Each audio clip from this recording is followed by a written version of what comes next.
Starting में हमें दो आदमी दिखाए जाते हैं जिसमें से एक आदमी का नाम जैक होता है और दूसरे का नाम वर्जी होता है। अब यहाँ पर वर्जी जैक को हेल की तरफ लेकर जा रहा होता है, तभी वो उससे उसकी लाइफ के बारे में पूछता है और उसने जो मर्डर्स किए थे उनके बारे में पूछता है। जहाँ पर जैक उसे उसके फर्स्ट इंसिडेंट के बारे में बताता है, यहाँ पर वो कहता है कि वो एक दिन अपनी कार में जा रहा होता है और सामने एक लड़की खड़ी थी जो कि उसकी कार को रोक लेती है। यहाँ पर उस औरत की कार ख़राब हो गई थी और उसका टायर पंचर हो गया था, साथ ही उसकी कार का चेक भी टूट गया था, जिसकी वजह से वो उससे हेल्प मांगती है और लिफ्ट मांगती है कि वो उसे किसी करीब के मैकेनिकल शॉप पर ले जाए ताकि वो इधर मदद ला सके।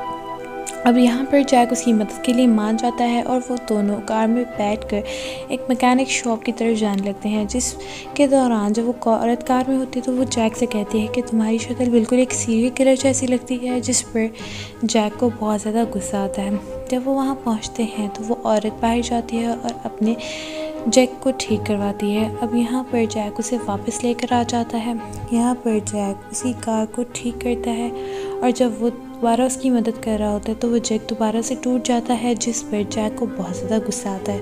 अब जब जैक वहाँ से जाने लगता है तो वो लेडी उसे कहती है कि मैं इस सड़क पर अकेली हूँ और यहाँ पे कोई नहीं है, अगर तुम मेरी मदद कर सको और दोबारा उस मैकेनिक शॉप पर मुझे लेकर जा सको। यहाँ पर वो दोबारा उसकी मदद के लिए राज़ी होता है। तब वो उसे कहती है कि तुम बिल्कुल भी एक सीरियल किलर जैसे नहीं लगते, बल्कि तुम तो एक बहुत अच्छे इंसान हो जिसने मेरी मदद की है। जिस पर ये बात सुन गई है, यानी सीरियल किलर का वर्ड सुनकर जैक को गुस्सा आ जाता है और वो उसी जैक से उसके मुंह पर अटैक करता है, जिसकी वजह से उस औरत की वहीं पर डेथ हो जाती है। अब यहाँ पर वो उसकी बॉडी को लेकर अपने घर में आ जाता है और अपने घर के फ्रीजर में रख देता है और दूसरी तरफ उसकी कार को भी जंगलों में जाकर कहीं पर छुपा देता है और उसकी कार की कीज को बाहर की तरफ फेंक देता है।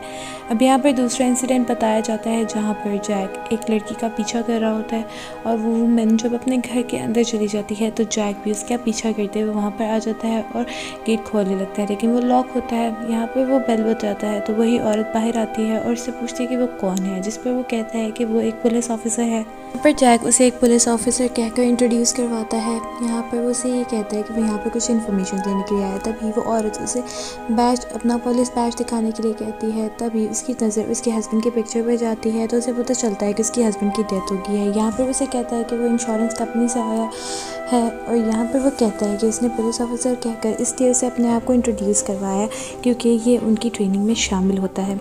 यहाँ पर उस लेडी को भी पैसों की ज़रूरत होती है, इसलिए वो जैक को अपने साथ बगैर कुछ सोचे समझे अंदर की तरफ ले आती है। अब यहाँ पर वो लेडी और जैक उस घर में अकेले थे। जैक उधर घूम रहा था। उस लेडी को जैक से डर भी लग रहा होता है। तभी जैक मौका देखकर उस लेडी को अकेला पाकर उस पर अटैक कर देता है और उसका गला दबाकर उसको वहीं पर मार डालता है। यहाँ पर वो उसके नाइफ से उसके हार्ट पर स्टैब भी करता है और उसे एक चेयर पर बिठाकर उसकी पिक्चर भी लेता है। अब यहाँ पर वो उस लेडी की बॉडी को उठाकर अपनी कार में रखने लगता है।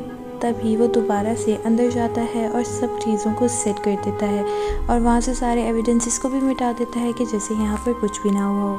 तभी हम देखते हैं कि वहाँ पर असल पुलिस आ जाती है और जैक उन्हें कहता है कि मैं इस लेडी का फ्रेंड हूँ और मैं काफ़ी देर से डॉग को नॉक कर रहा हूँ लेकिन कोई भी नहीं खोल रहा।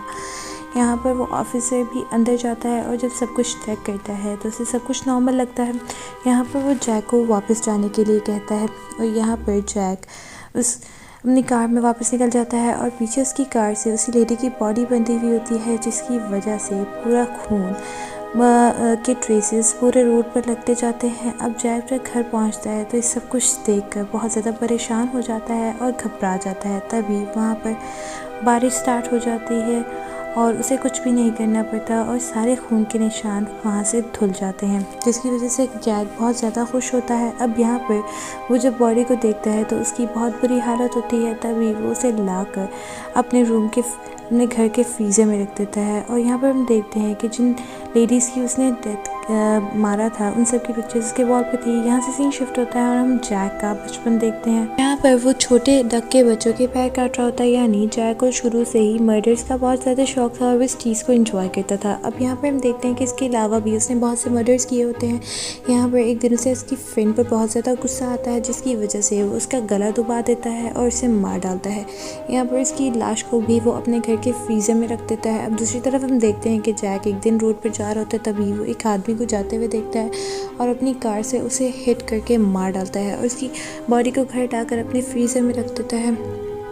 और यहाँ पर वो अपनी फ्रेंड और इसी आदमी को इकट्ठे रख कर उसकी पिक्चर्स क्लिक करता है और उस पर मिस्टर सोफिस्टिकेटेड लिख कर मीडिया में भेज देता है ताकि वो अपने नए नाम की वजह से फेमस हो सके। अब यहाँ पर वो बहुत ज़्यादा दफ़ा ऐसे ही काम करता था कि वो अपने नाम की वजह से फेमस हो सके। यहाँ पर तीसरे इंसिडेंट के बारे में बताया जाता है। फिर जैक एक और औरत को अपना फ्रेंड बनाता है जिसके पहले से ही 2 बच्चे होते हैं और वो उनके साथ एक जगह पर एक दिन शिकार के लिए जाता है। यहाँ पर जैक उन्हें भी मारने की कोशिश करता है जिसमें उस औरत का एक बच्चा जो कि जब भाग रहा होता है तो जैक उसे शूट कर देता है और तभी वो बच्चा जैक को ये करते हुए देख लेता है तो वो उस दूसरे बच्चे को भी मार देता है, जिसे देखकर उसकी मदर बहुत ज़्यादा रोने लगती है और चिल्लाने लगती है। अब जैक को ये सब कुछ अच्छा नहीं लगता, वो नीचे आता है और उस लेडी को उसके मरे हुए बेटे को खाना खिलाने को कहता है और यहाँ पर वो उससे उसका लकी नंबर यानी फेवरेट नंबर पूछता है जिस पर वो कहती है कि 12। यहाँ पर जैक उसे कहता है कि उसके पास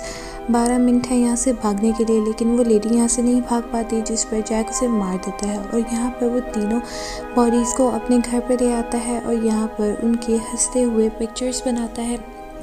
यहाँ पर हम जैक का फोर्थ इंसिडेंट देखते हैं जिसमें जैक अपनी एक फ्रेंड के घर आया हुआ होता है और यहाँ पर जैक बहुत ज़्यादा ड्रंक होता है और उसकी फ्रेंड का रिलेशन अच्छा नहीं होता है। यहाँ पर जैक से वो पूछते हैं कि वो क्या करता है तो वो उसे कहता है कि वो एक सीरियल किलर है और अभी तक वो 60 लोगों की कत्ल कर चुका है, जिससे उसकी फ्रेंड बहुत ज़्यादा डर जाती है और भाई की तरफ भागती है। वहाँ पर एक पुलिस ऑफिसर खड़ा होता है जिसे वो आकर बताती है कि मेरा फ्रेंड एक सीरियल किलर है और वो अब तक 60 लोगों को मार चुका है और इसने बात खुद कन्फेस की है।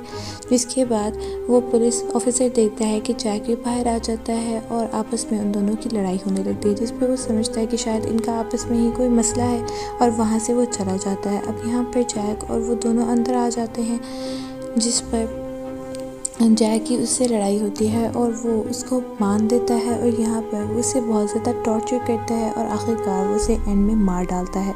यहाँ पर वो अपनी लाइफ के फिफ्थ इंसिडेंट के बारे में बताता है जिसमें उसने बहुत ज़्यादा लोगों को किडनैप किया हुआ था और वो उन सबको एक ही साथ एक ही बुलेट से मारना चाहता था और उसने उनके सर इस डायरेक्शन में प्लेस किए थे कि एक साथ वो मर सके। यहाँ पर वो जब अपनी गन को सेट कर रहा होता है तभी उनमें से एक आदमी कहता है कि तुम इस छोटी सी बुलेट से हम सबको एक साथ नहीं मार सकते। जिसके बाद जैक जब बुलेट निकाल के देखता है तो उसे इस बात पर बहुत ज़्यादा गुस्सा आता है और वो उन लोगों को वहीं पर बंद करके अपनी कार लेकर एक साथ वाली शॉप पर जाता है ताकि वो बड़ी बुलेट बाय कर सके। यहाँ पर वो आदमी उससे उसका लाइसेंस पूछता है लेकिन उसके पास लाइसेंस नहीं होता है, जिसकी वजह से जैक को गुस्सा आता है और वो वहाँ से चला जाता है। अब इस आदमी को जैक पर शक होता है तो वो पुलिस को इन्फॉर्म कर देता है। यहाँ पर पुलिस जैक के पीछे आ जाती है।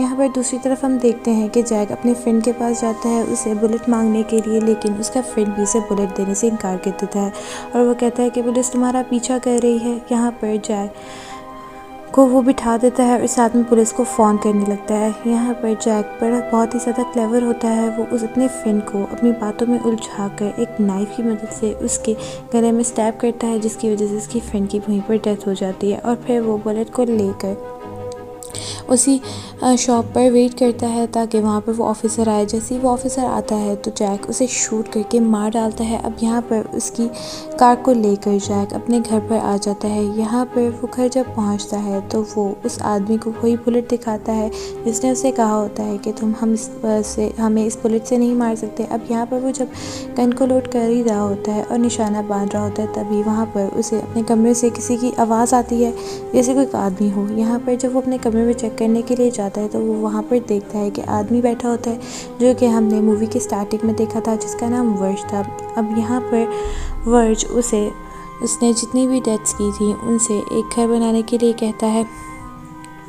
यहाँ पर जैक वर्ज की बात मानते हुए उन सभी डेड बॉडीज से एक घर बनाना शुरू करता है।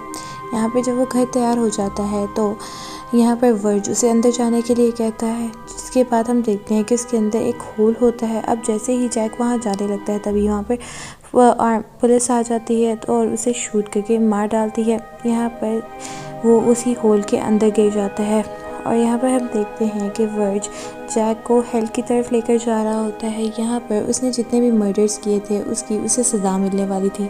अब यहाँ पर हम देखते हैं कि हेल बहुत ही ज़्यादा गर्म होती है और वहाँ पर लावा उबल रहा होता है, जिसे देखकर जैक डर जाता है। अब देखता है कि वहाँ पर ब्रिज टूटा हुआ होता है। यहाँ पर जैक वर्ज से पूछता है कि ब्रिज की दूसरी तरफ क्या है, जिस पे वो उसे बताता है कि ब्रिज की दूसरी तरफ हेवन है और वो तुम जैसे लोगों के लिए नहीं है। यहाँ पर जैक इस चीज़ से बहुत ज़्यादा डरा हुआ होता है और वो ब्रिज की दूसरी तरफ जाने की कोशिश करता है। तभी उसका हाथ फिसल जाता है और वो नीचे गिर जाता है। और यहाँ पर हम देखते हैं कि इसी के साथ ही मूवी एंड हो जाती है। Thanks for watching.